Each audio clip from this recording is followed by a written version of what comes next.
ভাই বিপদ আসতে সময় লাগে না। আমাদের মতো মধ্যবিত্ত মানুষদের হচ্ছে হঠাৎ করে বিপদ আসা মানে হিমশিম খেয়ে যাওয়া। আজকের একটা ঘটনা আমি আপনাদেরকে A to Z বলি, তাহলে হচ্ছে আপনারা বুঝতে পারবেন যে আসলে কি থেকে কি হয়েছে। আজকে কয়েকদিন যাবত মেয়ে ঠিকমতো খাবার খায় না, তারপর হচ্ছে বাহিরে হচ্ছে বাচ্চাদের সাথে খেলতে চলে যায়, মানে পাশের ফ্ল্যাটে নিচের ফ্ল্যাটে বাইরে খেলতে চলে যায়, ঠিকমতো খাবার খায় না। আজকে হচ্ছে কয়েকবার ওরে বাসা আনতে গেছি, কয়েকবার করছি, এই জন্য খুব ওর সাথে রাগ করে মন খারাপ করে বসে রয়েছি, বাসায় বসে রয়েছে। ও হচ্ছে দুপুরবেলাও খাবার খায় না, সকালবেলাও খাবার খায় না, তো বুঝে দেখেন ওর কী অবস্থা।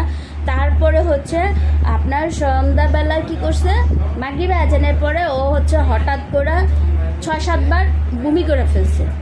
হ্যাঁ, এখন আমার আম্মা তো হচ্ছে মানে চিল্লাচিল্লি চিৎকার চেঁচামেচি করে শুরু করে দিছে যে হচ্ছে বমি করছে, দেখে না ধরে না, বকাবকি করতেছে। আমি মন খারাপ করি না, ওরে ধরতেও যাই না, মন খারাপ করে রয়েছি। কারণ ও ঠিক মতো খাওয়াই খায় না, ও অনেক শুকায় গেছে, শরীর খুবই দুর্বল, অ্যালার্জির সমস্যা আছে, বিভিন্ন রকমের সমস্যা মানে হইতেছে।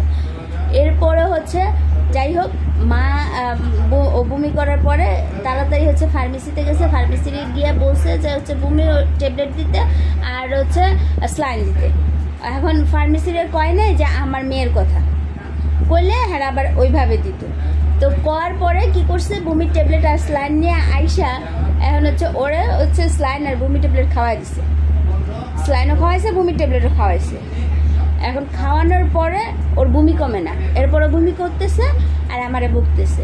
বকা টকা শেষ, এর আধা ঘন্টা না যাইতেই ওর পুরা মুখ পুরা শরীর A to Z পায়ে মাথাটি পর্যন্ত এভাবে মানে চুলকানো শুরু করছে, আর ফেস দেখা যায় না, কালো হয়ে গেছে, মানে খুবই মানে বিকট অবস্থা হয়ে গেছে। মানে ওষুধ যে খাইছে ওষুধের রিয়াকশান করছে, আপনার ওষুধটাতে ও রিয়াকশান করছে। এখন হচ্ছে আপনার খাবার মানে পুরো শরীর মানে দরকার হয়ে গেছে। দেন হচ্ছে মানে পুরো শরীর লাল হয়ে কালো হয়ে যাইতেছে, মানে ও ফুলে গেছে শরীর। এখন তাড়াতাড়ি মা চিৎকার শুরু করছে, তাড়াতাড়ি গেছি, গিয়া দেখি তো ওর অবস্থা খুব খারাপ। পরে নিয়ে গেলাম ফার্মেসিতে গিয়া ওষুধটা দিলাম, কইতেছে যে আমার তো কইছে যে বমির ওষুধ দিতে, আমার তো কয় না আপনার বাচ্চার কথা, তাহলে তো আমি হচ্ছে দিতাম। তারপর যে কইছি কেমনে কি করো, তাড়াতাড়ি করো, ওষুধের রিয়াকশান হয়েছে। তাড়াতাড়ি হচ্ছে ওরা হচ্ছে কিসে অ্যালার্জির ওষুধ দিছে, অ্যালার্জির ওষুধ ওখানে খাওয়াই দিয়েছি, কইছে 15 মিনিট অপেক্ষা করেন, দেখেন যদি কিছু হয়তো হয়ে গেল, কমে গেল, আর না তো হচ্ছে ডাক্তার দেখাই দেব। পরে হচ্ছে ও মা ও মানে এত খারাপ অবস্থা হয়ে গেছে, মানে কমতেছে না, আরও মানে এগুলো এইরকম ফুলে গেছে, এগুলো ফুলে গেছে। তারপরে হচ্ছে মানে আমার হাতে তো টাকা নেই, আমি বাসা ওখানেও হচ্ছে বাকি রাইখা 250 টাকার ওষুধ এসে আমি 100 টাকা দিয়ে 150 টাকা বাকি রেখে বাসায় এসেছি। বাসায় আনার পরে ও আবার হচ্ছে মারে কইছিল যে হচ্ছে ও গরুর গোশত খাইব। তা আমার কাছে কোনো টাকা ছিল না, আমার কাছে মাত্র 100 টাকা ছিল। হ্যাঁ, একটা 100 টাকা ছিল। পরে হচ্ছে ও কয় তুমি আমার টাকা দাও, আজকে অনেক দিন হচ্ছে আমি গরুর মাংস খাই না, আমার গরুর মাংস খাইতে মন চাইছে, আমি গরুর মাংস খামো, হচ্ছে টাকা দাও, তুমি আমার নিয়ে চলো, আমরা গরুর মাংস আনো। আমি কিছু 100 টাকা দেয় গরুর মাংস বাজার জন্য, তুমি তোমার নানুর কাছে যাও, মানে অসুস্থ হওয়ার আগে নানুর কাছে যাও। নানুর কাছে গেছে, নানুকে ওই যে কইছে নানু আমার নিয়ে যাও 100 টাকা দিয়ে। নানু কয়েকে তো পাবি না, আচ্ছা ঠিক আছে, ওকে চুলগুলো বাঁধবে। ওই চুল বাঁধতে গিয়ে দেখা যায় ওর কানের নিচে এদিকে দিয়ে পুরো হচ্ছে একদম লাল জল ফলে গেছে। তখনই মানে আমার ডাকাডাকি শুরু করছে, তখনই গেছি, তারপরে আসছি। এখন ওই 100 টাকা ও ফার্মেসি থেকে আমার দিব না, ওইটা নিয়ে যাইব কই, ফল খাইব। অনেকদিন হয়েছে ফল খায় না, অ্যাকচুয়ালি আমাদের ফ্যামিলিতে আবার সবাই খুব বেশি ফল পছন্দ করি, তো হচ্ছে ফল নিয়ে ফল খাইব।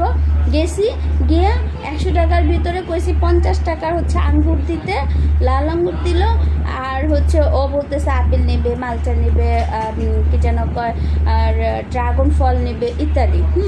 তারপরে হচ্ছে আম নেবে। আমি বলছি কিছু পাবা না, শুধু আম। দেন নিয়ে আস্তে আস্তে দেখে ওর অবস্থা খুব খারাপ হয়ে গেছে। বাসায় এসে হাতে নাই 1 টাকা, কী করবো। ওই মধ্যে আমার একজন পরিচিত একজন ফোন দিছে। হ্যাঁ, মানে আমি এখন ডাক্তারের কাছে নিয়ে যাবো, কী দিয়ে নিয়ে যাবো, ডাক্তারের ফি দিতে হবে, ওষুধ আনতে হবো, বা পরীক্ষা দিব, কি করে না করে তো করা যায় না, না ভর্তি দেয় কী দেয় না দেয়, টেনশনের মাথায় খারাপ হয়েছে। পরে হচ্ছে ওনারা কী করলাম যে ভাই করছে, আপনি একটা কাজ করেন, আমার বাচ্চাটা এই অবস্থা হয়েছে, আমার হাতে তো এখন কোনো টাকা নেই, তো হচ্ছে আপনি হচ্ছে কষ্ট করে একটু হচ্ছে আমাকে হচ্ছে আমার বিকাশে হচ্ছে আপনার কাছে তো নাম্বারটা আছে, আমার বিকাশে একটু টাকা পাঠান, আমি বাচ্চাটা নিয়ে হসপিটালে যাই, আপনি একটু আমার কষ্ট করে টাকা পাঠান, এই বিপদের সময় আমার কাছে এখন কোনো টাকা নেই। ওনারে বললাম, বলে তারপরে হচ্ছে ডাক্তারের কাছে নিতেছি। তো আম্মা মানে আমি কেন কান্না করবো না কী করবো আমি বুঝতেছিলাম, মাথা খুব করতেছিল, কাজ করতেছিল না টাকার জন্য। পরে হচ্ছে মা আবার পাশের বাসায় হচ্ছে পাশের ফ্ল্যাটের বা আপুরে হচ্ছে বলতেছে, তোমাদের কাছে যদি টাকা থাকে তুমি জামাইরে কো 500 টাকা দিতে, কি যেন মেয়েটারে আমার নাতিন রেলে মাইয়া ডাক্তারের কাছে যাইব। আমার মামতো ভাই আবার বাড়ির থেকে আসার পরে হচ্ছে কি যেন কয় মামতো বাইরে লইয়া, পরে আমি কি আপনি যাওয়ান লাগবো না, মারি কইছে আপনি যাওয়ান লাগবো না, মামতো বাই সহকারে এরপরে গেছি ডাক্তারের কাছে গেছি। আমরা যারা যেই MBBS ডাক্তার দেখাই উনি আগেই চলে গেছে, আছে প্রফেসরে দেখাইলাম। দেখানোর পর ডাক্তার প্রথমে বলতেছে যে হচ্ছে এই রুগীর হচ্ছে ওষুধ দেয় না, ঠিক আছে, গেলেই সাথে সাথে ভর্তি দেয়, অবজারভেশনে রাখে, স্লাইন দিবে, ইঞ্জেকশন দিবে, দেখবে, তারপরে আস্তে আস্তে হচ্ছে স্টেটমেন্ট নেবে। আমি বলছি আমার কোনো টাকা পয়সা নাই, আমি এখন ভর্তি রাখতে পারবো না, আপনি আমার এভাবে ওষুধ দেন, আমি কোনো পরীক্ষা নিরীক্ষা কোনো কিছু করাইতে পারবো না, আপনি আমাকে ওইভাবে ওষুধ দেন যাতে করে আমার বাচ্চাটা সুস্থ হয়ে যায়, আমার পক্ষে এখন কোনো কিছু করা সম্ভব না, আমার কাছে টাকা নেই। ডাক্তারের যে গেলাম ভিজিট করতো, ডাক্তার বলছে আপনি 600 টাকা দিলে, বলছে আমার কাছে 600 টাকা নেই, আমি 500 টাকা নিয়ে আইসি, হ্যাঁ, তাও আরেকজনের থেকে নিয়ে আইসি। ডাক্তারে আমি বললাম আচ্ছা ঠিক আছে আপনি তাহলে 500 টাকায় দিন। ডাক্তার ওষুধ লিখলো, ওষুধ লেখার পরে এরপরে কী করবো, কীভাবে ওষুধ আনুন পরে ফার্মেসিতে আগেই করছি বাকি, এর আগে তো এমনি আদার্স বাকিটা কি আছে, পরে হচ্ছে আমার ভাই করতেছে তুই বাকি নিয়ে, পরে হচ্ছে গিয়ে আবার ফার্মেসিতে বাকি ওষুধ আনলাম, আইনা ওরে খাওয়াইলাম, এখন হচ্ছে একটু ঘুমাইছে।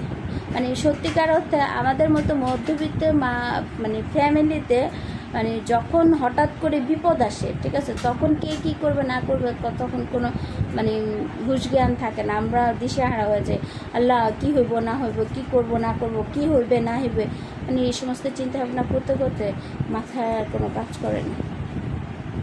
খুবই মানে আমরা না পারি হচ্ছে কারোর কাছ থেকে চাইতে, না পারি বিপদের সময় কিছু করতে, মানে আমাদের মধ্যবিত্ত মানুষগুলো যারা হাই কোয়ালিটি, হাই লেভেলে, হাই সোসাইটিতে আছে, তাদের অবস্থান একটা, সমস্যা নেই, তাদের এনিহাও যে কোনো সময় তারা হচ্ছে বিপদ সামাল দিতে পারে, কারণ হাতে টাকা আছে, হ্যাঁ। আর হচ্ছে গরিবরাও চলতে পারে না, তারপরে হচ্ছে তারা হলো কার থেকে হলো চেয়ে সে চলতে পারে।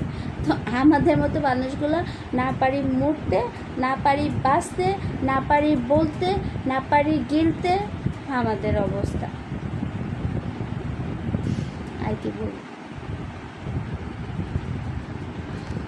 তো পরে হচ্ছে আবার বাসায় আসার পরে ওই ভাইকে বললাম যে ভাইয়া আমি এভাবে ব্যবস্থা করছি, আপনার টাকা পাঠানো লাগবে না, বুঝছেন।